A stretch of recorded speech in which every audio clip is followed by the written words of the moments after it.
नमस्कार मंडळी, मी अनुराग आणि माझ्या यूट्यूब चॅनलमध्ये आपलं स्वागत आहे. आयर्लंड आणि इंग्लंड विरुद्धच्या दारुण पराभवानंतर भारतीय संघ विजयी मार्गावर परतला आणि झिम्बाब्वेला 3-0 ने हरून एक क्लीन स्वीप त्यांना दिली आणि सहज विजय मिळवला. अ, सहज विजय जरी मिळवला तरी भारतीय संघासाठी खूप सारे प्रश्न अजून अनुत्तरित आहे. भरपूर गोष्टींवर त्यांना काम करायची गरज आहे. आणि जसं आपण बघितलं आयर्लंड आणि इंग्लंडच्या कठीण पिचवर जसे भारतीय बॅटर स्ट्रगल करताना दिसले.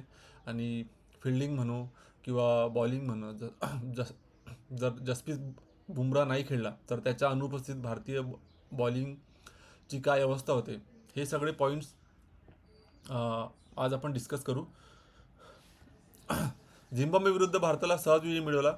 तिन्ही सामन्यामध्ये भारताने वर्चस्व गाजवत 3-0 झिम्बाब्वेचा पराभव केला आणि एक दर्जेदार एक ऑथॉरेटिव्ह क्लीन स्वीप केली. आणि जे नवीन खेळाडू होते त्यांना चान्स मिळाला होता, जसं की वैभव सूर्यवंशी.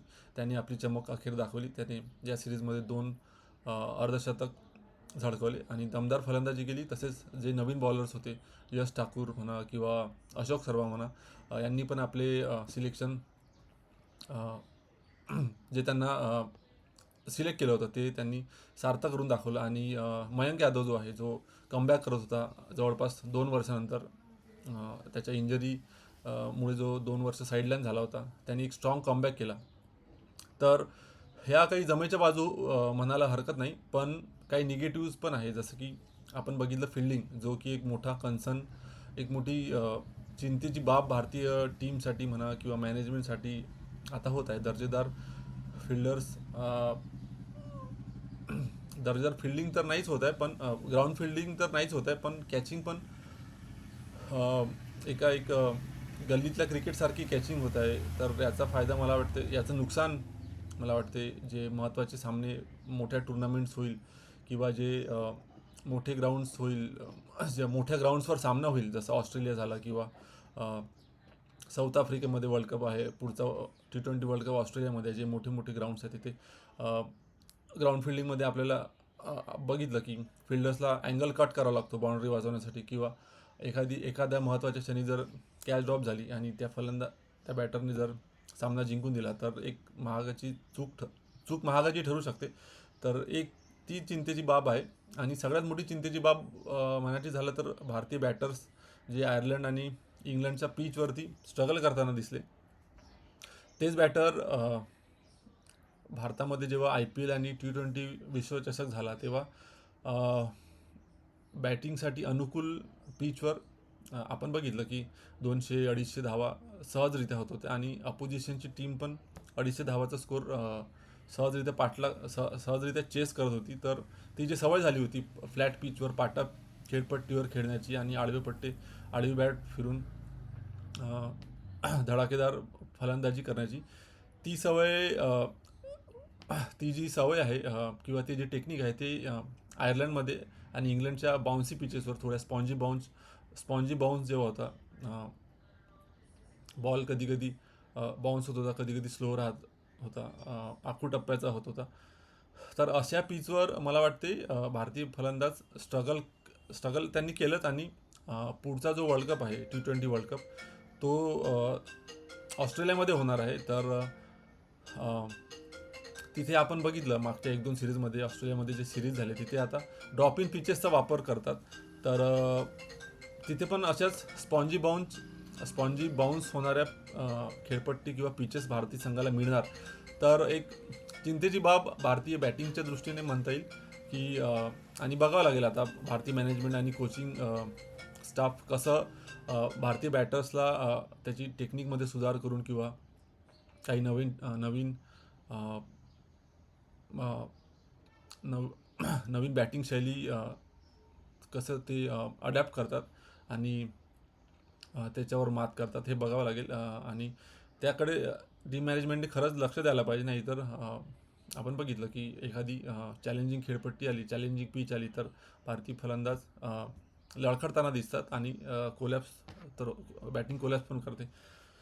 आणि त्यानंतर अजून एक महत्त्वाचा मुद्दा असा बोलायचा झाला तर जर जसप्रीत बुमराह नाही खेळला तर भारतीय बॉलिंगमध्ये ती धार राहत नाही, ती धार दिसत नाही. ती आपण T20 T20 सामन्यामध्ये पण बघितलं आणि वन डे सामन्यामध्ये पण बघितलं इंग्लंडच्या विरुद्ध. आणि भारतीय बॉलिंग जस्सीवर एवढी डिपेंडंट झाली आहे की सगळं पितळ उघडं पडतं असं म्हणायला हरकत नाही. आणि या गोष्टीकडे पण भारतीय टीम मॅनेजमेंटने लक्ष द्यायला हवं. आणि एक महत्त्वाचा मुद्दा इथे असं म्हणायला इथे मी नक्कीच आवर्जून म्हणेल की येणारा जो 50 ओव्हरचा वर्ल्ड कप आहे, जो दक्षिण आफ्रिकेत होणार आहे, आणि त्याच्यानंतर T20चा वर्ल्ड कप आहे जो ऑस्ट्रेलियामध्ये होणार आहे.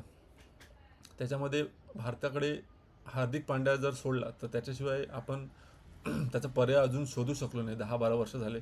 आणि नितीश रेड्डी एक त्याचा नितीश रेड्डीकडे त्याचा पर्याय म्हणून आपण पाहत होतो, पण तो मागच्या 6 महिन्यापासून इंजरीनी थोडा स्ट्रगल करत आहे. 2 महिने खेळला की तो 3 महिने पुन्हा इंजरीमुळे बाहेर बसतो. आणि शुभम दुबेकडे आपण बघत होतो, भारतीय टीम मॅनेजमेंट बघत होती, पण त्याचं फिल्डिंगचं स्टँडर्ड थोडा घसरलं आहे. ठीक आहे, तो ॲज अ बॅटर म्हणून आपल्या T20 वर्ल्ड कप T20 संघात त्याचं स्थान पक्का आहे. पण as a genuine allrounder, fast bowling allrounder, जो की T20 मॅचमध्ये 2-3 ओव्हर टाकून देईल आणि ODI वन डे मॅचमध्ये 5-6 ओव्हर टाकून देईल आणि एक चांगला फिल्डिंग करेल, ते मला वाटते की शुभम दुबे ती कामगिरी नाही करू शकणार. आणि त्यांच्या पलीकडे मला वाटते आता एवढे आपण IPL खेळतो किंवा आपलं एक डोमेस्टिक क्रिकेट पण भारताचं चांगलं स्ट्रॉंग आहे. पण अजून एक खंत आहे की हार्दिक पांड्याचा आपण एक पर्याय शोधू शकलो नाही. एवढे वर्ष झाले तो खेळत आहे आणि जो पण प्लेयर येतो, नवीन प्लेयर येतो, तो आपली झळक दाखवतो 1-2 वर्ष, पण पुन्हा तो स्ट्रगल करताना दिसतो. तर या सगळ्या गोष्टींवर मला वाटतं टीम मॅनेजमेंटनी नक्कीच विचार करायला पाहिजे, मंथन करायला पाहिजे. आणि येणाऱ्या काळात, येणाऱ्या सिरीजमध्ये ODI वर्ल्ड कपसाठी म्हणा किंवा T20 वर्ल्ड कपसाठी म्हणा, एक चांगला प्लॅन करून दर्जेदार टीम तयार करायला हवी. आणि खेळाच्या सगळ्याच पैलूमध्ये, फिल्डिंग असो, ऑलराऊंडर असो किंवा बॉलिंग असो, आणि कठीण परिस्थिती बॅटिंग असो, या सगळ्या परिस्थितीत मॅनेजमेंटला लक्ष घालायची गरज आहे. आणि एक नवीन शैलीनी समोर जायची गरज आहे असं मला वाटते. तर मंडळी, या व्हिडिओमध्ये आपण इथेच थांबूया. अशाच दर्जेदार मराठीमधील क्रिकेट ॲनालिसिससाठी लाईक करा, सबस्क्राईब करा आणि आपल्या मित्रांसोबत शेअर करा. धन्यवाद.